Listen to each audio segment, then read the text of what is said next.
Em 2022, eu me convidei para ir na casa da Letícia. Então vamos começar. Começa se apresentando com o seu nome, o que você faz, quem é você. Bom, meu nome é Letícia. Letícia Voy, como eu costumo me apresentar. Tô com 25 anos. Se eu for falar o que eu sou, Dani, é muita coisa. Pode falar. Então vou ter que dar uma longa resumida. Eu sou psicóloga clínica, sou psicanalista, sou artista, tatuadora. Então, assim. Lutadora de jiu-jitsu. Sou lutadora de jiu-jitsu. Já ganhou o campeonato? Ganhei mundial já. Mundial de jiu-jitsu? No peso pena em 2019, você acredita nisso? Ó. Foi na CBJJI, Confederação Brasileira de Jiu-Jitsu Esportivo. Tá certo. Mas por que mesmo que a gente está conversando? Quantos por cento? Por que a gente está conversando aqui? Ah, sim, eu esqueci de falar, eu sou deficiente. Esqueci, eu sou deficiente visual. Eu tenho baixa visão, eu tenho 5% de visão, 5%. Nosso encontro foi numa tarde de sábado. 205B. Qual é o seu nome? Daniela.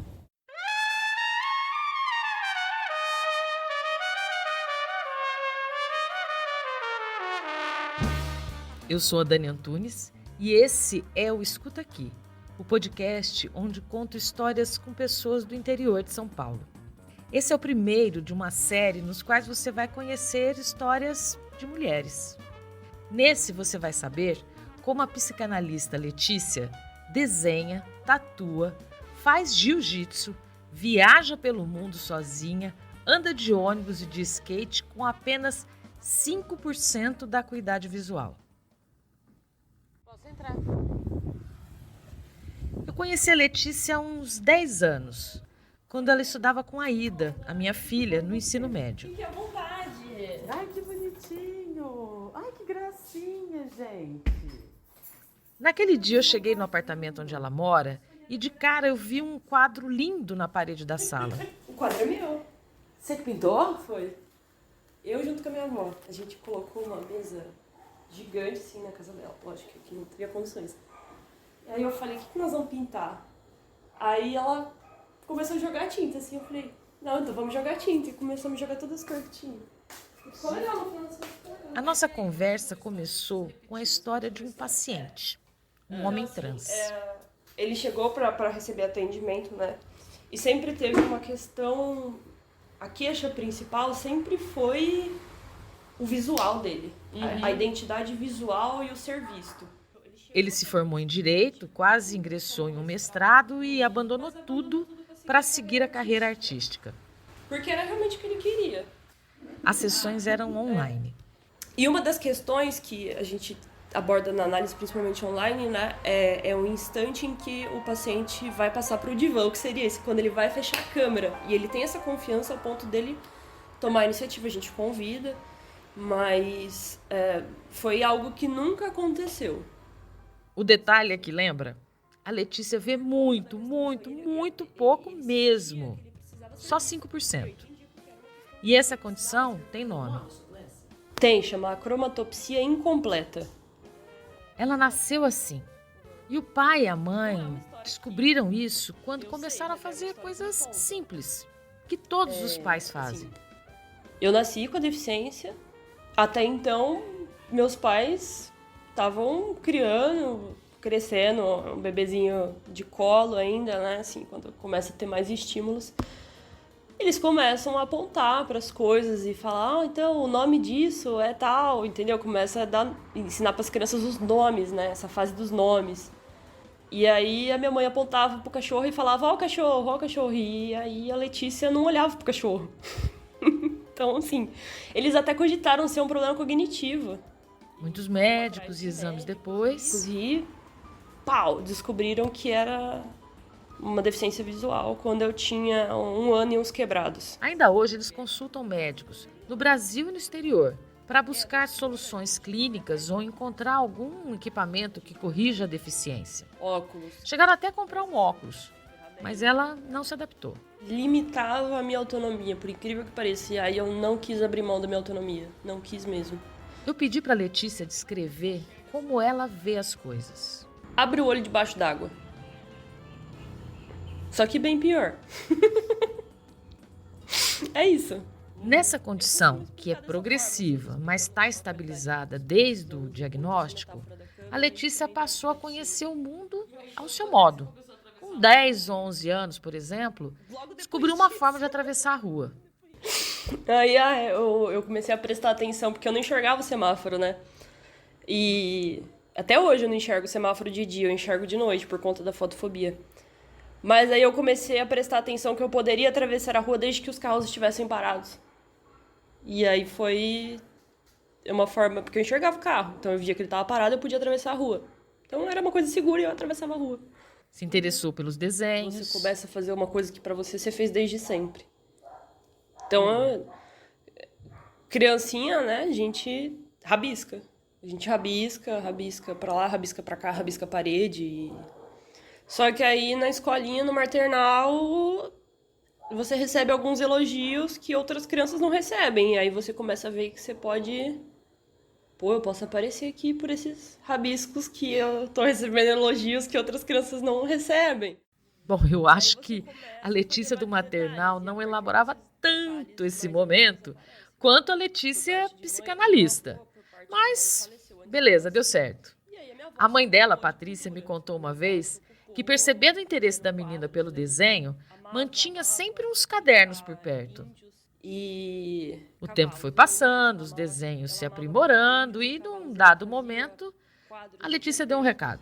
É uma história engraçada, porque assim, eu com 15 anos, na verdade, com 15 não, com 10 eu já falava assim, mãe, eu quero tatuar um tigre em mim, eu quero fazer uma âncora, sabe, umas coisas assim. E ela falava, você tá louca? Você tem... Com 18, a pressão aumentou. E as negativas seguiram muito firmes. Aí ela falou, você não vai se tatuar. Enquanto você estiver debaixo do meu teto, você não vai se tatuar. Então, a Letícia elaborou a solução. Falei, tá bom, se eu não vou me tatuar, eu vou tatuar os outros. E se tornou tatuadora.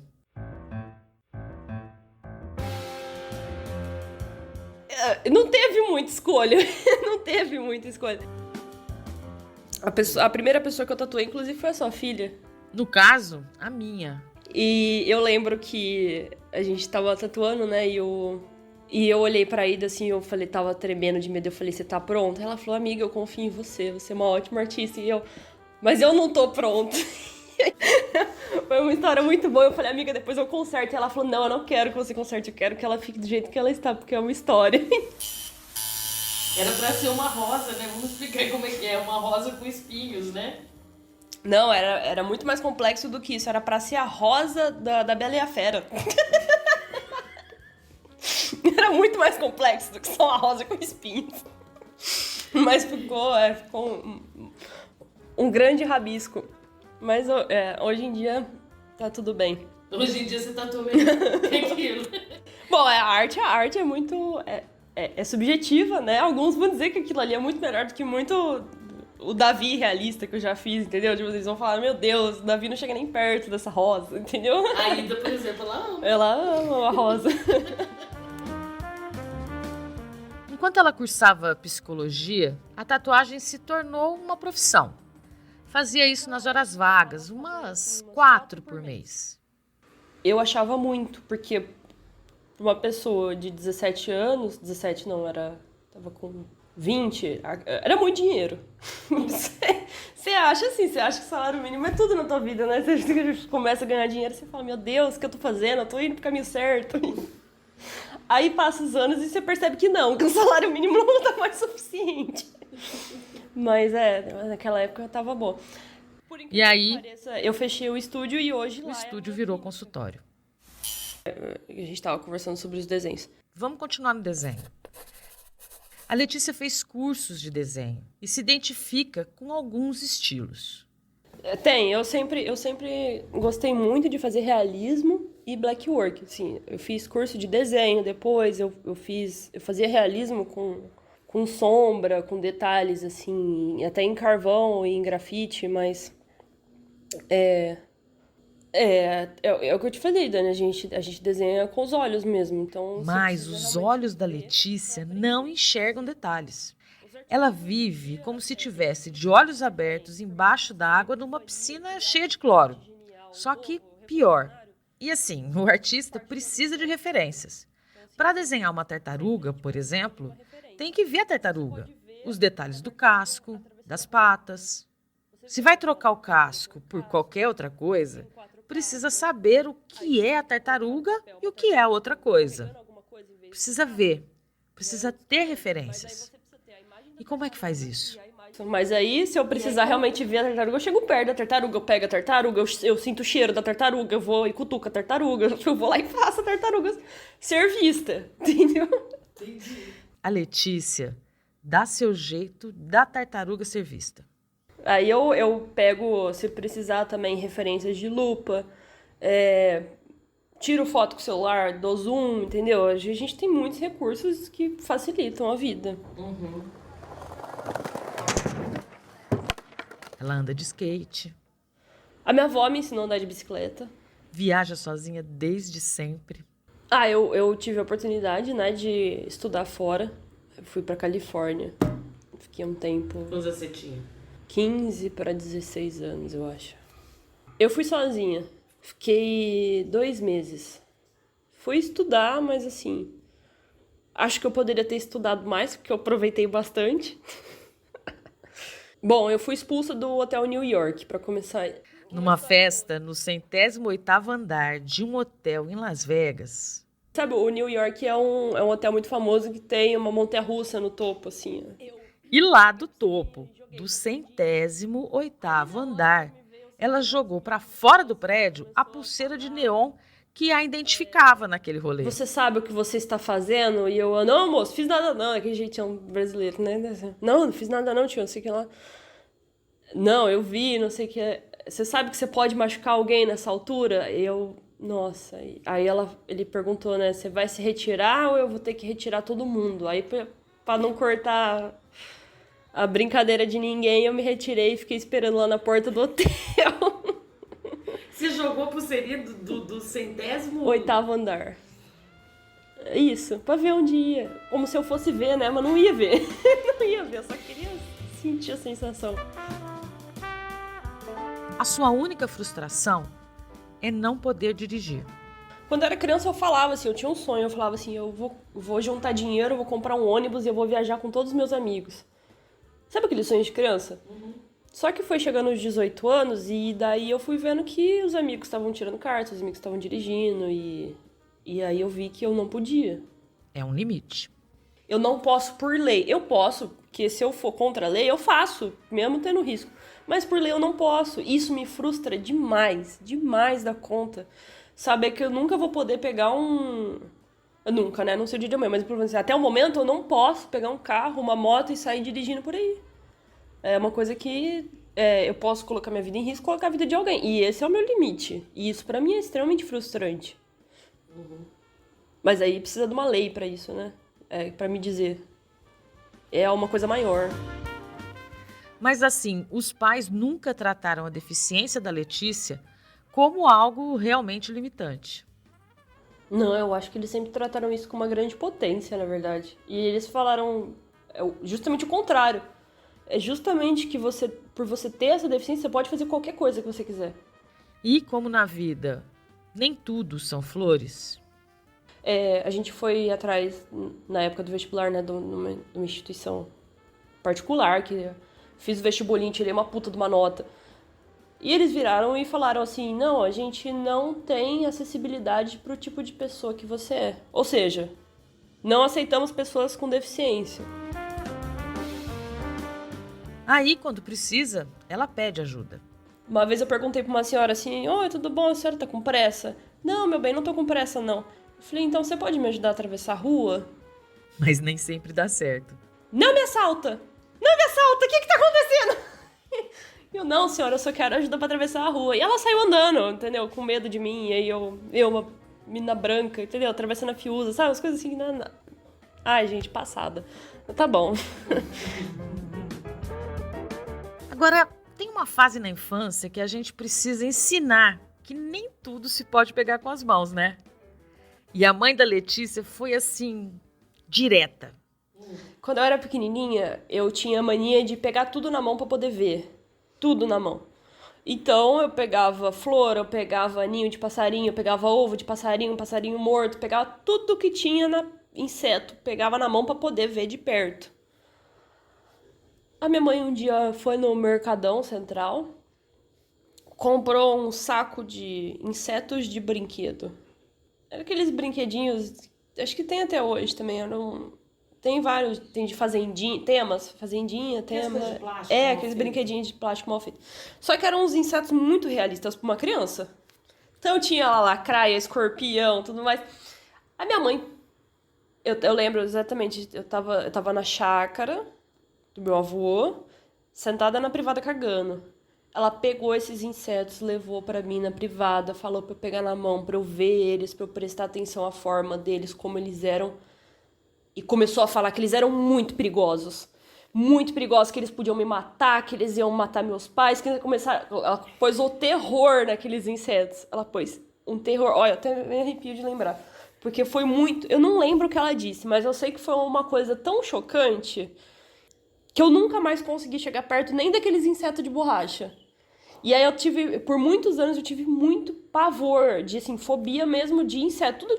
Tudo que fosse menor do que a minha unha, entendeu? Coisa assim, tipo assim, menor do que o meu dedo, tivesse pernas ou muitas pernas, eu corria, eu não conseguia ficar em ambientes com muitos insetos. Então, assim... Quantos anos você tinha nisso? eu devia ter uns 4 ou 6. Muito pequenininha. E o paciente do começo do episódio? Lembra? Uma das questões dele na terapia era de que precisava ser visto.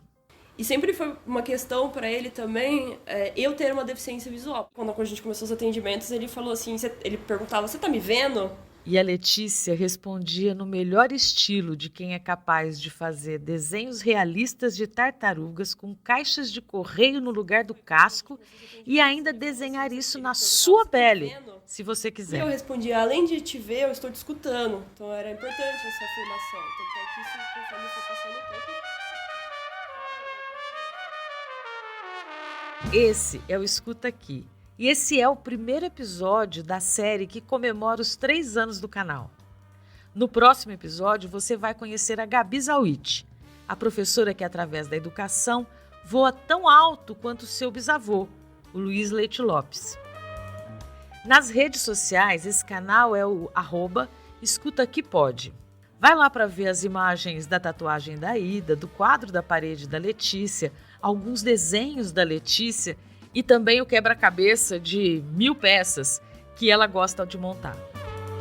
Me segue lá, tenho produzido um conteúdo com dicas de podcasts que você tem que ouvir e de como fazer um episódio como esse aqui usando somente recursos que você tem aí na sua casa. Foi assim que eu fiz. No mais, compartilha com os amigos e faça uma podcaster feliz. Até a próxima!